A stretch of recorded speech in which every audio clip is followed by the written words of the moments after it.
Cet épisode de Nouveau Paradigme est sponsorisé par vous. Pour soutenir le podcast, rendez-vous sur patreon.com/noéjacomet.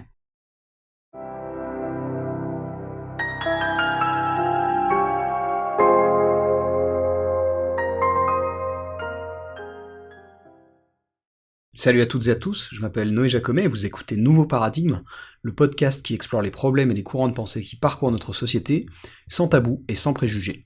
Alors avant d'attaquer, je voulais vous tenir au courant de l'avancée de mon projet de traduction. Il me reste 2-3 semaines de boulot, donc c'est bientôt terminé.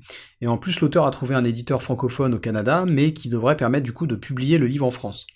Donc dès que j'en saurai plus là-dessus, je vous le dirai. Et de toute façon, je prévois d'avoir l'auteur dans le podcast pour un épisode spécial où on parlera de son livre et de l'aventure qui a été sa vie plus généralement. Alors pour commencer l'épisode d'aujourd'hui, qui n'a rien à voir puisqu'il traite du mensonge, ce que je vais faire, c'est que je vais vous lire l'intro d'un bouquin que j'ai réécouté en version audio récemment. Encore une fois, on a affaire à Sam Harris. Je sais que je fais souvent référence à cet auteur, mais en fait c'est pour deux raisons. D'abord parce que je l'ai beaucoup lu et donc je connais plutôt bien son travail. Et puis surtout parce que je pense que malgré son succès, il n'est pas reconnu à sa juste valeur. C'est-à-dire que je pense que l'histoire se souviendra de lui longtemps, vraiment. C'est un penseur qui est très intéressant à mon sens. Je suis pas toujours d'accord avec lui, mais je trouve qu'il a par contre toujours de bons arguments. Et donc en l'occurrence, le livre en question s'appelle tout simplement Lying, et donc je vous en ai traduit quelques paragraphes introductifs. Les voici. Parmi les nombreux paradoxes de la condition humaine, il en est un qui est plus étrange et plus significatif que les autres. Nous nous comportons fréquemment de façon à garantir notre propre malheur. La vie de beaucoup d'entre nous ne consiste qu'en une marche consciente et inexorable vers les remords, les regrets, la culpabilité et la déception. Et ces blessures ne semblent dans aucun autre domaine aussi évitables que dans les mensonges que nous racontons à nos semblables. Mentir est la voie royale vers le chaos. Quand j'étudiais à Stanford, j'ai suivi un cours qui a profondément changé ma vie. Le cours s'appelait l'analyste éthique, et il était enseigné sous forme de dialogue socratique avec un professeur extrêmement doué, Ronald A. Howard. Ces discussions se concentraient autour d'une unique question d'éthique. Est-il immoral de mentir ? Au premier abord, cela peut sembler être une fondation un peu légère sur laquelle baser l'intégralité d'un cours de fac. En outre, la plupart des gens considèrent d'ailleurs généralement qu'il est effectivement immoral de mentir, et ils considèrent aussi que le mensonge est justifié dans certaines situations. Pourtant, ce qui était si fascinant dans ce cours, c'est à quel point il était difficile de trouver des exemples de mensonges vertueux qui pouvaient résister à l'analyse du professeur Howard. Même dans un scénario impliquant des nazis toquant à la porte et Anne Frank cachée dans le grenier, Howard semblait toujours capable de trouver des vérités bonnes à dire, mais aussi des conséquences encore plus catastrophiques vers lesquelles le mensonge pouvait mener. Fin de la citation. Donc comme vous l'avez vu, le travail de Harris s'appuie lui-même sur les cours de Ronald Howard, et la thèse qu'il défend est assez simple en théorie et pourtant assez peu fréquente en pratique. Et justement, j'ai décidé de parler de ce sujet aujourd'hui parce que c'est une question qui, à chaque fois que je l'évoque, suscite beaucoup de circonspection chez les gens. Récemment, par exemple, j'étais à un événement de famille, et il y avait tous mes cousins, cousines, et à un moment de la soirée, on a justement discuté entre nous de ce sujet, du mensonge, et notamment dans le contexte éducatif, parce que, à part moi, tout le monde a des enfants de ce côté-là de la famille. Et là encore, du point de vue de mes cousins, cousines, ça paraissait compliqué de pas mentir à ses enfants. L'exemple le plus parlant, c'est celui du Père Noël, puisqu'en Europe, ça fait partie des traditions de dire ou de laisser croire à son enfant que le Père Noël est une vraie personne qui amène littéralement les cadeaux aux enfants le soir de Noël. Alors avant de se pencher sur les différents exemples, et notamment ce cas-là, je pense que ce serait pas mal de définir un peu de quoi on parle. Mentir, c'est faire en sorte, volontairement, qu'une personne pense quelque chose de différent de ce que vous savez, ou en tout cas de ce que vous pensez être la vérité. On peut mentir de plein de façons différentes. On peut par exemple mentir en disant des choses qui sont factuellement vraies, mais qui laissent à penser autre chose que la vérité. Là-dessus, Harris donne un très bon exemple que je vais adapter à la sauce française. Imaginons que je me rende dans le 8e arrondissement de Paris, au 55 rue du Faubourg Saint-Honoré, et que j'appelle le siège social de LVMH. Allô, oui, bonjour, c'est Noé Jacomet, je vous appelle depuis le palais de l'Élysée, j'aimerais parler à Bernard Arnault, s'il vous plaît. Techniquement, dans cette phrase, il n'y a rien qui est faux. Pourtant, implicitement, tout est fait pour tromper mon interlocuteur, lui faire croire des choses qui sont différentes de la réalité de ma situation. Et donc là, on a une forme de mensonge, même si je n'ai rien dit de faux. Plus largement d'ailleurs, il faut distinguer deux types de mensonges, le mensonge par commission et le mensonge par omission. Le premier, il est complètement standard, c'est quand quelqu'un dit quelque chose qui est faux dans le but de tromper une personne. Le second, il est un peu plus subtil, c'est quand quelqu'un laisse dire ou penser une chose dont il sait qu'elle est fausse. Un très bon exemple de ça, c'est par exemple quand votre enfant, justement, vous parle du Père Noël, et que vous n'avez pas envie de lui gâcher le plaisir en lui révélant que non, le Père Noël n'existe pas. Et donc justement, on va revenir sur l'exemple du Père Noël. Quand je parlais de ça avec mes cousines, ce que m'a dit l'une d'elles, et ça m'a fait réfléchir, c'est qu'il y a aussi une pression sociale qui pèse sur les parents. Parce que elle et son mari, justement, ils voulaient pas mentir à leur fille à ce sujet, quand elle était petite, mais ils ont dû un peu s'y résoudre, ou au moins rester dans une forme d'omission par rapport aux décisions des autres parents, des enfants qui entouraient leur fille. Moi, la question que ça me pose, c'est qu'est-ce qui se passe quand l'enfant découvre qu'on lui a menti? Quel est le résultat en termes psychologiques? Personnellement, j'ai pas de souvenir là-dessus, mais je sais qu'il y a des gens qui se sont sentis complètement trahis par leurs parents quand ils ont réalisé la machination entre guillemets du Père Noël. Et c'est compréhensible. Je pense que le risque d'endommager la confiance qui peut régner entre parents et enfants, il est trop grand, et que le jeu en vaut pas vraiment la chandelle.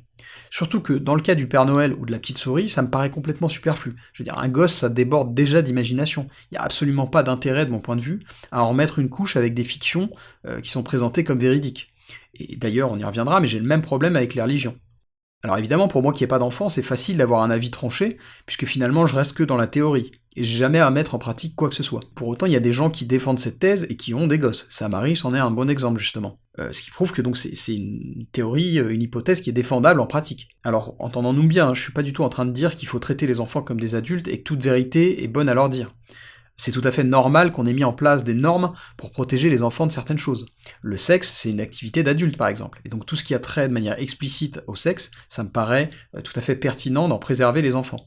Même chose pour la violence d'ailleurs. Là-dessus, l'exemple que je donnais à mes cousines, c'est que moi en 2015, quand il y a eu les attentats en France, j'ai voulu comprendre qui était Daesh, pourquoi ils faisaient ce qu'ils faisaient, et donc j'ai regardé un certain nombre de vidéos que Daesh produisait. Alors je sais pas si vous l'avez fait, mais dedans il y a des choses qui sont... c'est atroce quoi. Et je voudrais surtout pas qu'un enfant voit ça. Donc voilà, évidemment il y a un juste milieu à trouver avec les enfants. Mais au-delà d'un certain nombre d'exceptions, je pense qu'on paye un prix quand on ment, notamment à nos enfants, parce qu'on endommage nos relations avec eux, même s'ils ne s'en rendent pas compte d'ailleurs. On part souvent du principe que si un mensonge n'est pas découvert, aucun mal n'est fait. Et en fait, c'est plus compliqué que ça. Il y a notamment une étude qui a montré que même pour celui qui ment sans être découvert, les interactions malhonnêtes qu'il a avec les gens, elles sont plus désagréables que les interactions honnêtes. En plus de ça, visiblement, même pour le menteur lui-même, le mensonge a un effet néfaste sur la confiance qu'il accorde aux autres. Alors ça peut paraître paradoxal, mais en fait ça l'est pas tant que ça. Parce que la coopération et la confiance, c'est des aspects très importants de ce qui rend les humains épanouis psychologiquement. Pour ceux que ça intéresse, je vous mettrai le lien vers cette étude dans la description YouTube. Enfin bref, c'est pareil dans plein d'autres cas, dans le domaine relationnel, que ce soit dans le couple ou en amitié, on a facilement tendance à avoir recours à ce qu'on appellerait des mensonges pieux, c'est-à-dire des contre-vérités qui sont faites pour préserver les sentiments de l'autre. Et ça non plus, je suis pas sûr que ça se justifie souvent en fait.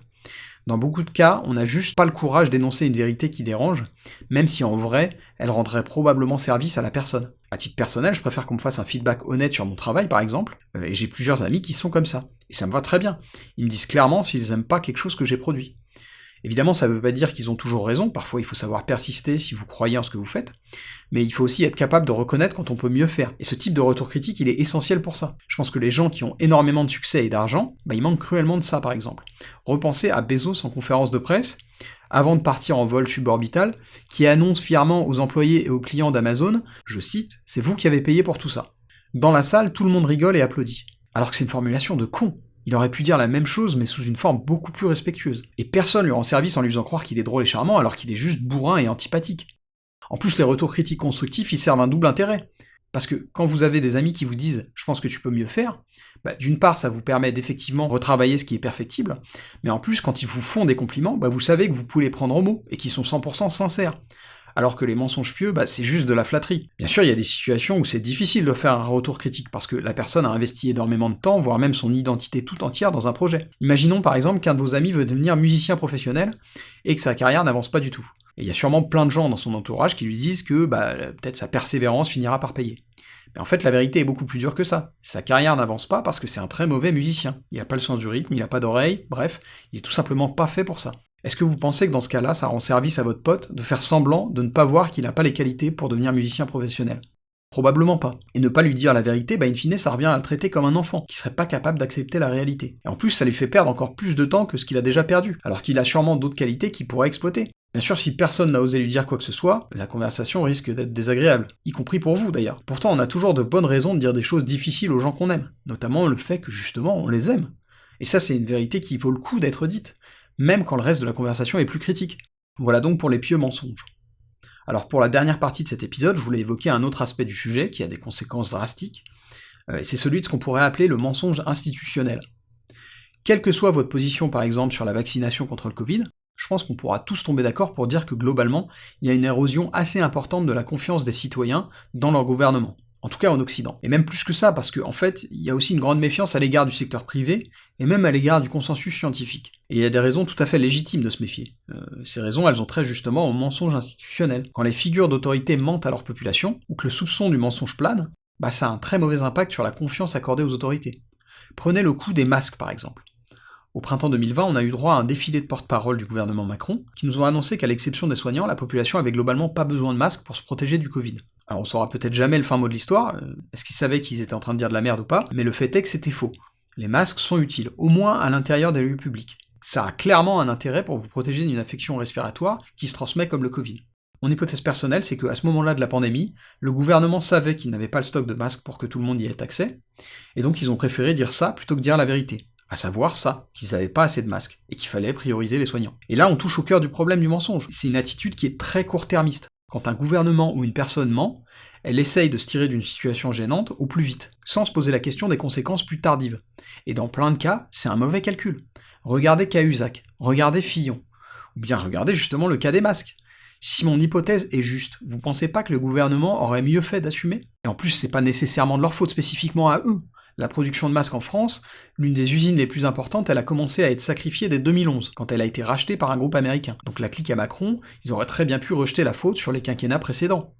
Et à mon sens, ils auraient mieux fait. Enfin bref, tout ça pour dire que le mensonge, c'est rarement une solution viable sur le long terme, et je pense qu'aujourd'hui, on en paie le prix. Notamment dans le cadre de la crise sanitaire, parce que c'est difficile de savoir à qui se fier, notamment du fait des mensonges institutionnels. En plus, parfois, les complots sont avérés. Ce qu'a révélé Snowden en 2013, c'était bien une forme de complot, même si ça pouvait paraître incroyable à l'époque. Et à chaque fois qu'un gouvernement dissimule ses intentions de la sorte, ça détruit un peu plus la confiance des citoyens dans leurs autorités. Donc c'est probablement le domaine dans lequel le mensonge a les conséquences les plus importantes. Pour autant, on est tous aussi conscients du fait que dans les choses qui sont dénoncées par les gens qui s'inscrivent en porte-à-faux du gouvernement, il y a des énergumènes qui ont clairement pas toutes leurs facultés. Si vous avez besoin d'être convaincu sur ce point, je vous invite à regarder la dernière enquête du vidéaste Babor sur Michael Vendetta. Et c'est pas le seul, hein. Parmi les gens qui refusent le vaccin, il y a beaucoup de gens pas sérieux du tout, y compris des gens avec des parcours dans le domaine de la santé. Louis Fouché et surtout Christian Perron, par exemple, ils disent aussi beaucoup de bêtises. Et là, je vous renvoie à ma vidéo sur Rokhaya Diallo et Papacito, parce que je pense qu'il faut bien garder en tête que c'est pas parce que vous considérez qu'une personne a tort que tous ses opposants ont automatiquement raison. Alors je vais pas épiloguer sur le Covid, la vaccination, etc., parce que même si c'est lié, c'est pas tout à fait le sujet. Ce que j'aimerais dire pour conclure, c'est que le mensonge, ça me semblait intéressant d'en parler parce que c'est un point d'entrée parfait vers la philo et en particulier vers l'éthique. Dans le sens où, comme on a déjà tous menti, que ce soit pour de bonnes ou de mauvaises raisons, le sujet il a une portée qui est incontestablement universelle. Alors je sais pas si je vous ai convaincu, je pense que si vous avez l'habitude justement de dire des mensonges pieux, ce qui vaut le coup c'est peut-être d'essayer de les analyser. Est-ce que vous dites vraiment ces mensonges pour préserver vos proches de la souffrance, ou bien est-ce que c'est plutôt parce que vous n'avez pas le courage de leur dire des vérités qu'ils auraient pourtant intérêt à entendre? Alors il n'y a que vous qui pouvez répondre à ça, mais posez-vous la question. Si vous étiez à leur place, à la place de vos proches, vous préféreriez qu'on soit honnête avec vous ou pas? De mon point de vue, on gagne toujours à faire face à la réalité, même quand elle est difficile. Et c'est pour ça que j'aime pas trop les religions. Dans beaucoup de cas, j'ai l'impression qu'elles nous infantilisent en nous racontant des histoires rassurantes sur l'au-delà, le sens de la vie, etc. Et que, en faisant ça, elles nous volent une partie de ce qui rend la vie intéressante, à savoir cette part de mystère, cette probabilité que la vie terrestre soit tout ce qu'on est, et que donc il faille en tirer le meilleur parti.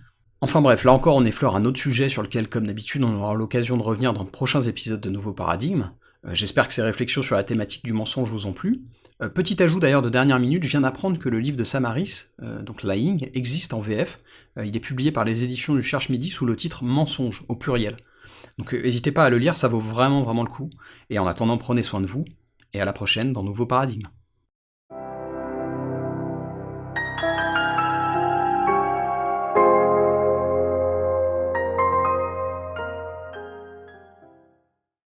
Si ce podcast vous paraît utile ou intéressant, il y a plusieurs façons de le soutenir. Vous pouvez le recommander ou le suivre sur Apple et Google Podcasts, Deezer, Spotify, YouTube, etc. Vous pouvez le partager à vos amis et vos proches sur les réseaux sociaux, ou même en parler sur votre propre blog ou dans votre propre podcast. Enfin, comme indiqué en début d'épisode, vous pouvez financer Nouveau Paradigme directement en vous rendant sur patreon.com/noéjacomet. Et quel que soit le soutien que vous m'apportez, merci, c'est vraiment grâce à vous que ce podcast peut continuer à exister et se pérenniser.